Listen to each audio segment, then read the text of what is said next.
दोस्तों, आज की कहानी कैसे इंसान के ऊपर है जिसकी उम्र तो है 80 साल, लेकिन उसने जेल के अंदर रहकर कुछ ऐसा कर दिखाया जिससे सभी की आंखें फटी की फटी रह गई। कहानी की शुरुआत होती है एक जेल से, जहां पर हम कुछ कैदियों को जमीन के अंदर खुद एक सुरंग के रास्ते भागते हुए देखते हैं, और फिर हम उस टनल को भी देखते हैं जिसके अंदर से वो यहाँ तक पहुंचने में कामयाब हुए, जिसके पास एक वुलन कैप पड़ी हुई है। पर ये सब क्या था, ये लोग कौन है और क्या किसी ने देखा नहीं भागते हुए? जो जानने के लिए चलते हैं हम अतीत में, जहां पेरी नाम के आदमी से मिलवाया जाता है, जो कि इस जेल में पिछले 14 साल से अपनी सज़ा को काट रहा है। पर यह सिलसिला उसे पूरी ज़िंदगी चलने वाला है, क्योंकि उसे उम्र कैद हुई है, इसीलिए वो किसी भी पैरोल पर भी बाहर नहीं जा सकता। पर आज वो सुबह उठता है तो देखता है कि उसका सेलमेट तैयार हो रहा है। पूछने पर पता चलता है कि उसकी आज सज़ा पूरी हो गई है, इसीलिए अब वो जा रहा है। ये देखकर किसी भी कैदी का मन करता है कि वो रिहा हो जाए, पर ऐसा मुमकिन तो नहीं है। उसकी जगह एक दूसरे कैदी को उस सेल में डाल दिया जाता है। उसकी अभी कुछ देर पहले यहाँ के गुंडों ने मारा पीटा है, क्योंकि अभी वो नया प्रिजनर है। इस बीच हम पेरी को देखते हैं जो अपने बॉक्स को खोलता है, जिसमें उसके लिखे हुए हजारों लेटर है, जो कि उसने अपनी बेटी को लिखा था पिछले 14 सालों में। पर आज तक किसी का भी कोई जवाब नहीं आया। लेकिन आज उसकी किस्मत अच्छी थी, इसीलिए उसके पास एक लेटर आता है जो कि उसकी बेटी का ही था। उसमें लिखा था कि उसकी तबीयत बहुत ज़्यादा खराब है, क्योंकि नशे की गोलियों का वो डोज उसने कर लिया है। ये पढ़कर पेरी को अब उससे किसी भी हाल में मिलना चाहता है, क्योंकि वो अपनी बेटी से बहुत प्यार करता है। लेकिन वो मिलेगा कैसे, क्योंकि उसे तो उम्र कैद है। सबसे बड़ी दिक्कत तो यही है। देन वो अपने कपड़े लेने के लिए लॉन्ड्री एरिया में चला जाता है, पर इस बीच उसकी नज़र एक एयर वेंट पर पड़ती है, जिसकी पाइप में भी जाकर किसी नाले में कनेक्ट होती होगी।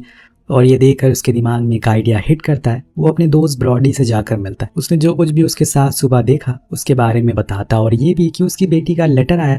उसका दिल 2 बार ही बंद हो चुका है, और अब वो कोई इंतज़ार नहीं कर सकता, उसे किसी भी हाल में मिलना है। जो सुनकर वो कहता है कि तुम्हें अंदाज़ा भी है जो वो पाइप है उसकी स्टील कितनी मजबूत है? तो पेरी बताता है कि मैं एक आदमी को जानता हूँ, वो ये काम कर सकता है। तो ब्रॉडी कहता है कि अगर उसने ये कर भी दिया तो तुम वेंट से भागोगे कैसे? अगर वो आगे जाकर बंद हुआ तो वो कहता है कि तभी तो मैं तुम्हारे पास आया हूँ, तुम्हें इस जेल के हर एक कोने के बारे में अच्छे से पता है।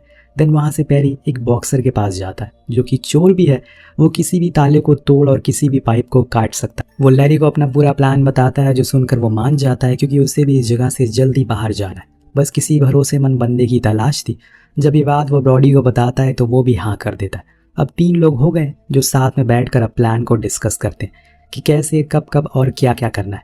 तो पेरी बताना शुरू करता है कि उनका सबसे पहला स्टेप होता है लॉन्ड्री तक पहुंचना, जिसके रास्ते में 3 गेट्स हैं, जिन्हें पार कर पाना इतना आसान भी नहीं है। और वहाँ लॉन्ड्री में सिर्फ एक ही बंदे को एक ही बार जाने की इजाज़त है, इसीलिए उस गेट को तोड़ना होगा। पर लैरी कहता है कि ये वो नहीं कर सकता, क्योंकि इसमें टाइम लगेगा, और जब तक वो एक गेट को तोड़ेंगे तब तक वहाँ पुलिस आ जाएगी। तब बेरी बताता है कि एक और आइडिया है। जेल में बने एक चर्च में एक कन्फेशन रूम है, जहाँ पर एक गेट है जो कि उस लॉन्ड्री तक जाता है, और ये चीज़ वो कंफर्म भी कर चुका है। पर पेरी कहता है कि चर्च जाएंगे कैसे हम, क्योंकि वीक में बस एक ही बार वहाँ जाने का मौका मिलता है। पर इसका भी जुगाड़ बेरी ने कर रखा था। जब वो लास्ट टाइम वहाँ गया तो उसने वहाँ की गेट की चाबियों का शेप ले लिया, जिसकी मदद से वो एक चाबी बना सकते हैं। लेकिन अभी भी एक सबसे बड़ी मुसीबत ये थी कि वो इस पाइप को काटेंगे कैसे। तब पेरी अपना दिमाग लगाता है। वो अपने सेल में रखे हुए टेबल की 2 रॉड को निकाल लेता है और उन्हें धार धार बना देता है। उसमें एक गैप बनाता है, जिसमें अगर उसे कहीं से हीरा मिल जाए तो उसे वो काफ़ी शार्प बना सकता है, जिससे वो उस पाइप को काट देंगे।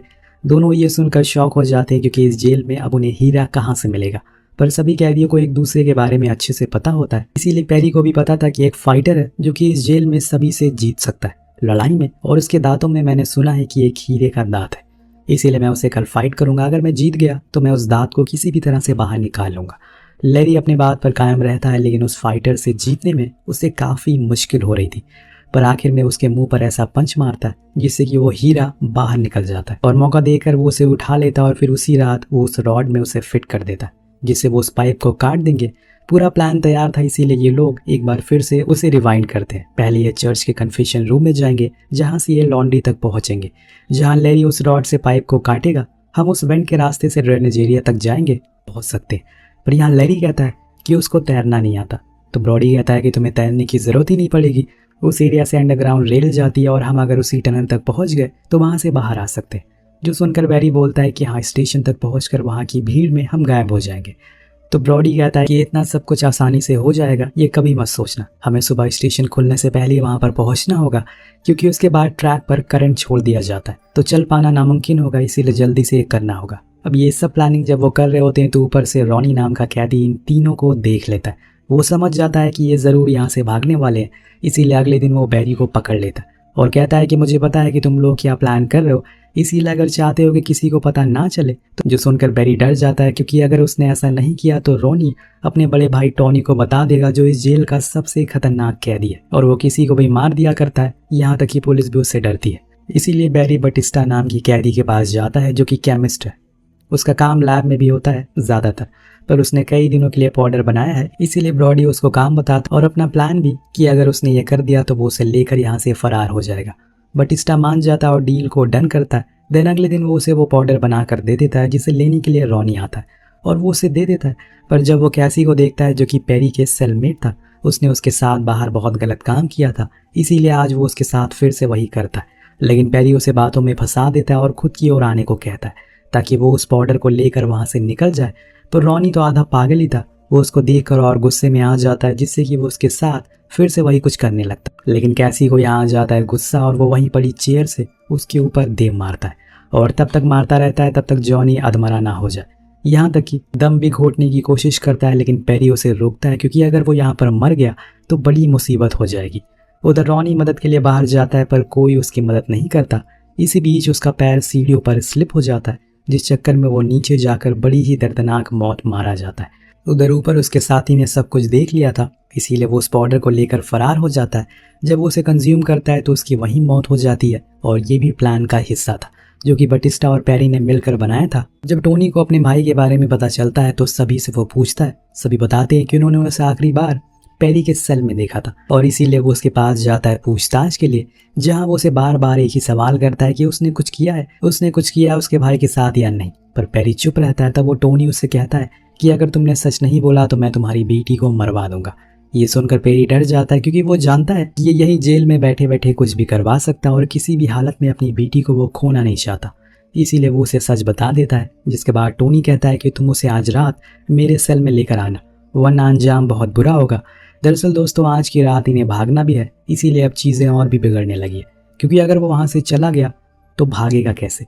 यही सब वो सोचते हुए ब्रॉडी के पास जा रहा होता है कि इतने में एक गार्ड उसे आकर बताता है कि कोई है जो तुमसे मिलने के लिए आए। अब पेरी भी हैरान हो जाता है कि आखिर उसे मिलने कौन आ सकता है। सब तो उससे दूर हो गए, पर वो फिर भी जाता है तो उसे वहाँ पर एक लेडी मिलती है, जो बताती है कि उसकी बेटी की मौत हो गई है। अब ये सुनकर पेरी की तो दुनिया ही उजड़ गई थी। ये क्या सुन लिया? अपनी बेटी के लिए ही तो वो ये सब कर रहा था, पर अब तो उसके पास कोई भी मकसद नहीं है, कोई भी वजह नहीं है यहाँ से बाहर जाने की। इसी सोच में मायूस होकर वो अपने सेल में चला जाता है, जहाँ पर कुछ ही देर बाद कैसी आता है, जो उसको ऐसे मायूस देकर पूछता है कि क्या हुआ। तब पेरी उसे बताता है कि तुम्हें टोनी के सेल में जाना होगा और वो चाहता है कि मैं तुम्हें लेकर जाऊँ, लेकिन तुम ये रखो और ऊपर वाले फ्लोर में लेकर जाओ। दरअसल वो उसे अपनी बेटी की तस्वीर देता है और खुद की जगह उसे यहाँ से भाग जाने को कहता है, क्योंकि जब से ही वो यहाँ पर आया है उसको देखकर पेरी को अपनी बेटी की याद आती है, क्योंकि वो भी उसकी ही एज की थी। वो किसी की जवानी बर्बाद होते हुए नहीं देख सकता। उधर हम देखते हैं कि बटिस्टा, लेरी और ब्रॉडी ये तीनों ही उस कन्फेशन रूम तक पहुंच गए हैं और वहां से उन्हें अब लॉन्ड्री तक जाना है, जिसके लिए वो उसी गेट के साइड में बने एक वेंट को खोदते हैं। इतने में जिस शाफ्ट से ये लोग यहाँ तक आए थे उसी से कैसी भी वहाँ पहुँच जाता है।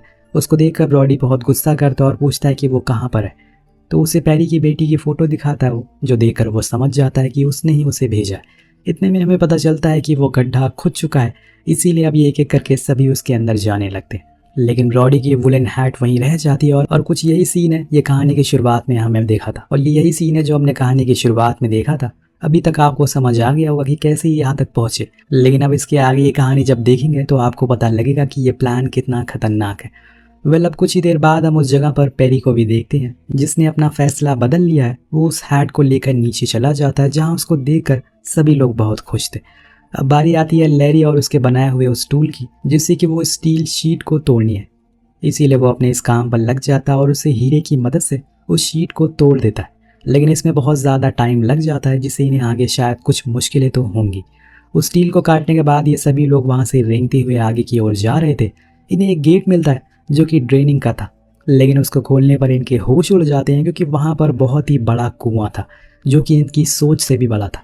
ऊपर से भी पानी आ रहा। तभी ब्रॉडी को नीचे एक और गेट मिलता है, इसीलिए सभी नीचे की ओर जाते हैं और उस गेट को खोलकर उसके अंदर चले जाते हैं, जो एक सुरंग थी और वो ज़मीन के कई फुट नीचे बनी हुई थी। इसके बारे में ब्रॉडी को नहीं पता था, क्योंकि उसे बताया गया था कि ड्रेनेज की एक टनल होगी, पर यहाँ तो कुआं है। खैर, वहाँ पर अंधेरा होने के कारण ये सभी मशाल जलाते हैं और उसी को लेकर आगे की ओर बढ़ते हैं। पर इतने में कैसी एक दीवार से टकरा जाता है, यानी कि अब इसके आगे का रास्ता नहीं है। सभी बहुत मायूस हो जाते हैं, क्योंकि अब वो सभी यहीं पर फंस चुके हैं। अब वापस जाने के अलावा इनके पास कोई चारा नहीं है। अगर यहाँ पर रहे तो भूख और प्यास के कारण मारे जाएंगे। तभी कैसी शिट कह देता है, जो सुनकर ब्रॉडी को बहुत गुस्सा आता है, क्योंकि उसने तो कोई भी मेहनत करी ही नहीं है। वो तो बस ऐसे ही हलवा लेने के लिए आ गया। वो उसे मारता भी है तो पर वो मुक्का जाकर पीछे दीवार पर गिरता है, जिससे कि एक होल बन जाता है, जो देखकर सब समझ जाते हैं कि ये दीवार अभी कच्ची है। इसीलिए अब एक एक करके जितने भी उसमें रॉड थे वो सभी उस पर मारने लगते हैं और देखते ही देखते वहां पर एक बड़ा सा होल बन जाता है, जिसमें सबसे पहले ब्रॉडी अंदर जाता है ताकि आगे आने वाली दीवार को धक्का देकर गिरा सके। पर ऐसा करने पर वहाँ की मिट्टी धंस जाती है, जिसमें वो भी फंस जाता है और वो समय रहते ही सभी दोस्त उसे हाथ को पकड़ लेते हैं और खींचकर बाहर निकालते हैं। अब जब एक एक करके सभी इस पार आते हैं तो उन्हें पता चलता है कि वो किसी पुराने अंडरग्राउंड स्टेशन पर हैं, जो कि सालों से बंद पड़ा हुआ है। लेकिन उन्हें इतना तो पता चल गया है कि वो सही रास्ते पर जा रहे हैं। पर अब इनके पास 1 ही घंटा बचा हुआ है। पर ब्रॉडी बहुत ज़्यादा जख्मी है, इसीलिए वो चल नहीं पाता। तो बटिस्टा उसको अपने कंधे पर लेकर कुछ और दूरी तय करता है। पर तभी सबकी नज़र पड़ती है ब्रॉडी पर, जो कि मर चुका था। जी हाँ, उसकी मौत हो गई थी। इसीलिए ये लोग उसे वहीं छोड़कर आगे निकल जाते हैं। पर कुछ ही देर जाने के बाद इन्हें पता चलता है कि कुछ गार्ड हैं जो इनका पीछा कर रहे हैं, और इसीलिए वो उनसे बचने के लिए पानी में कूद जाते हैं और फिर जैसे तैसे करके किनारे की ओर आ जाते हैं और खुद की जान को बचाते हैं। जिसके बाद ये सभी एक बड़ी सी क्रॉसिंग के पास गए थे, जहाँ पर कई सारे ट्रैक मौजूद होते हैं, जिसके बीच में बटिस्टा का पैर फंस जाता है और वो बाहर नहीं निकल पा रहा था। इसीलिए लेसी उसके पास जाता है, क्योंकि उन्हें दूर से आते हुए ट्रेन भी दिख गई थी। वो सभी कोशिश करते हैं उसके पैर को निकाल सके, पर ऐसा हो नहीं पाता। और दोस्तों, इतने में वो ट्रेन आ जाती है, जिससे कि लेसी और बटिस्टा दोनों ही उसमें कुचल कर मारे जाते हैं। यानी कि अब बचे हैं सिर्फ 2 ही लोग, कैसी और पेरी, जो कि उसी ट्रैक को पकड़ते हुए आगे की ओर भाग रहे थे, क्योंकि टाइम बहुत कम है।